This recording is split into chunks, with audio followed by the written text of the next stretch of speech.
GMGM, welcome to the Crypto Magic class, the gateway to investment for young people's rebelliousness and self-expression. Have you ever seen those young people who talk about anti-consumerism, but then rush into live streams to buy limited editions? They say they don't believe in financial tricks, but as soon as they see others making money, they can't help but feel tempted. These are exactly the people who will become the main force, the core leaks, in the future crypto world. Why is that? Today, let's break it down into 4 points. First, label anxiety. What this generation fears most isn't being broke, but having no stories to tell. When others say they've invested in US stocks, traded Hong Kong stocks, held ICE Orange shares, traveled the world, and own houses and cars, what can you say? That's why RWA has become their new label. We don't play with shitcoins. What I buy are real-world US treasuries, money market funds, energy, and real estate. Doesn't that sound impressive? But is this really rational investing? No, they just want to be able to drop a line at a dinner party. I've done global asset allocation, so my life is pretty good. Sometimes it's even the best excuse to ask their parents for money. After all, many parents can't handle e-commerce, and when you mention RWA, it sounds much more reassuring to them than buying a Bitcoin.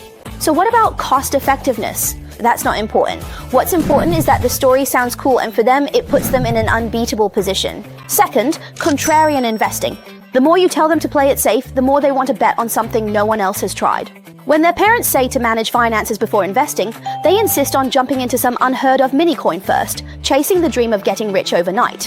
When their parents say to buy a house first, they insist on buying 3 pairs of limited edition sneakers, or even take out a loan to rent a sports car to impress girls. Web3 project teams understand this all too well. They don't stop you from taking risks, and even help you make your dreams sound bigger, more complete, and more perfect. After all, what young people pay for has never been a sense of security, but the thrill and satisfaction of being different from everyone else. Third, emotional compensation. Some people buy milk tea after a breakup, while others buy alcohol after losing their job. It's the same with Gen Z's investments. When they're feeling down, they buy something that sounds impressive to comfort themselves.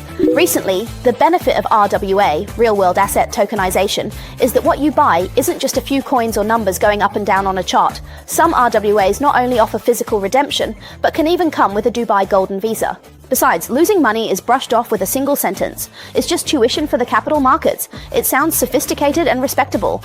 Don't forget, in the crypto world, losing money is never a lonely experience. Everyone who loses money is considered family. Family. We are all family. Fourth, the illusion of growth. They don't want to slog through thick finance books, but they really want to look like professional investors. The crypto world happens to fulfill their fantasy.